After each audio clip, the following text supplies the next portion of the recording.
उत्तर प्रदेश के एक छोटे से गांव में रामलाल नाम का एक किसान रहता था। रामलाल गरीब था, लेकिन उसके दिल में ईमानदारी और सच्चाई बसती थी। वह एक छोटे से खेत का मालिक था, जहां वह दिन रात मेहनत करके अपने परिवार का पालन पोषण करता था। उसकी पत्नी सरला और 2 बच्चे, गीता और मोहन, उसके जीवन का आधार थे। रामलाल का खेत बहुत उपजाऊ नहीं था, फिर भी वह अपने पसीने की मेहनत से फसलें उगाता था। वह हमेशा अपने खेत को देखकर गर्व महसूस करता था, क्योंकि उसने अपनी जमीन को कभी बंजर नहीं होने दिया। वह हर साल धान, गेहूं और सब्जियों की खेती करता, जो उसकी और उसके परिवार की जरूरतों को पूरा करने के लिए पर्याप्त होती। लेकिन रामलाल के जीवन में समस्याएं भी कम नहीं थीं। उसका सबसे बड़ा दुश्मन था सूखा। कई बार बारिश न होने के कारण उसकी फसलें बर्बाद हो जाती और उसे कर्ज लेना पड़ता। लेकिन उसने कभी ईमानदारी का साथ नहीं छोड़ा। उसने कभी किसी को धोखा नहीं दिया और न ही गलत तरीके से पैसे कमाए। गांव में एक जमींदार भी था, जिसका नाम ठाकुर प्रताप सिंह था। वह बहुत ही अमीर और प्रभावशाली व्यक्ति था। वह अपनी संपत्ति और शक्ति का घमंड करता था और अक्सर गरीब किसानों का शोषण करता था। उसके पास गांव के आधे से अधिक खेत थे और वह ऊंचे ब्याज दर पर किसानों को कर्ज देता था। कई किसान उसकी क्रूरता से तंग आकर अपनी जमीनें बेच देते थे, लेकिन रामलाल ने हमेशा उसकी चालों से खुद को बचाया। रामलाल को ठाकुर से कई बार कर्ज लेना पड़ा, लेकिन उसने हमेशा समय पर अपना कर्ज चुकाया। ठाकुर ने कई बार रामलाल को परेशान करने की कोशिश की, लेकिन रामलाल की ईमानदारी और मेहनत के सामने उसकी एक न चली। ठाकुर के मन में रामलाल के लिए एक खास तरह की चिढ़ थी, क्योंकि रामलाल ने कभी उसकी बातों को महत्व नहीं दिया और न ही उसके सामने झुका। एक साल गांव में भयंकर सूखा पड़ा।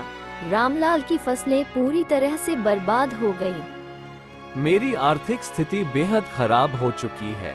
मुझे समझ नहीं आ रहा है कि मैं अपने परिवार का पालन पोषण कैसे करूंगा। मुझे मजबूरी में फिर से ठाकुर प्रताप सिंह के पास कर्ज लेना पड़ेगा।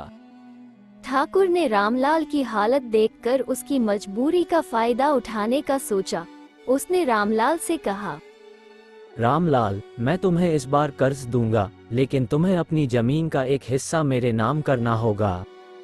रामलाल के लिए ये बहुत बड़ा फैसला था।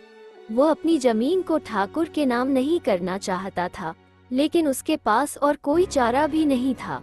उसने ठाकुर से कुछ समय मांगा और घर लौट आया। रामलाल गांव के लोगों के बीच बेहद सम्मानित था। उसकी ईमानदारी और मेहनत को सब मानते थे। गांव के बुजुर्ग अक्सर उसे सलाह देते थे कि वह अपनी जमीन को किसी भी कीमत पर न बेचे, क्योंकि यही उसकी असली पूंजी है। रामलाल ने गांव के बुजुर्गों से सलाह ली और अपनी समस्या उनके सामने रखी। सभी ने उसे किसी भी हाल में ठाकुर के सामने झुकने से मना किया। एक बुजुर्ग ने कहा, बेटा, जमीन एक बार चली गई तो फिर कभी वापस नहीं आएगी।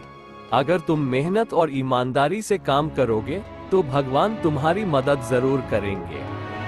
रामलाल ने बुजुर्गों की बात मानने का फैसला किया और तय किया कि वह किसी भी कीमत पर अपनी जमीन ठाकुर के नाम नहीं करेगा। उसने सोचा कि वह कुछ और रास्ता निकालेगा, लेकिन अपनी जमीन नहीं बेचेगा। रामलाल ने अपनी जमीन बचाने का फैसला तो कर लिया, लेकिन अब उसके सामने परिवार का पालन पोषण करने की चुनौती थी। उसने गांव में मजदूरी करना शुरू किया, ताकि अपने परिवार की जरूरतों को पूरा कर सके।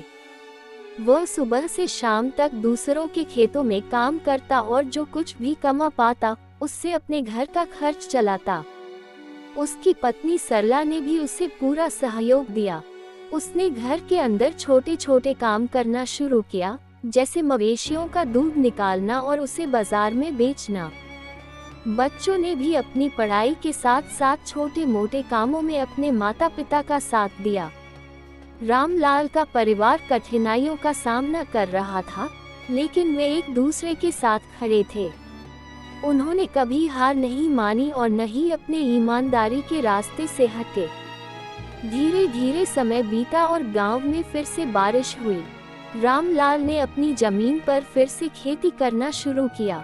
इस बार उसकी मेहनत रंग लाए और उसकी फसलें बहुत अच्छी हुई। उसने अपना कर्ज चुकाने के लिए पैसे इकट्ठे किए और ठाकुर प्रताप सिंह के पास गया। ठाकुर ने सोचा था कि रामलाल कभी भी अपना कर्ज नहीं चुका पाएगा और उसकी जमीन को मैं अपने नाम कर लूंगा। लेकिन जब रामलाल ने उसका पूरा कर्ज चुका दिया तो ठाकुर हैरान रह गया। उसने रामलाल की तारीफ तो की, लेकिन उसके मन में एक बार फिर रामलाल के प्रति जलन की भावना पैदा हो गई। एक दिन गांव में एक बड़े अधिकारी का दौरा हुआ। अधिकारी गांव के विकास के लिए कुछ योजनाओं का निरीक्षण करने आए थे।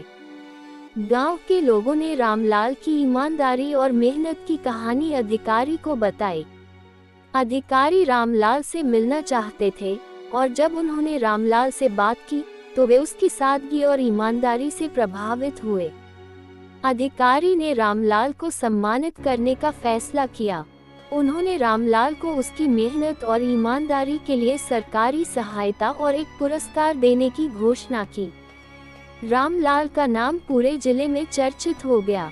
रामलाल के इस सम्मान से ठाकुर प्रताप सिंह और भी जलन से भर गया, लेकिन वह रामलाल का कुछ नहीं बिगाड़ सका। रामलाल की ईमानदारी और मेहनत ने न केवल उसे कर्ज से मुक्ति दिलाई, बल्कि उसे गांव और समाज में एक ऊंचा स्थान भी दिलाया। रामलाल की कहानी हमें ये सिखाती है कि ईमानदारी और मेहनत से बड़ी कोई पूंजी नहीं होती।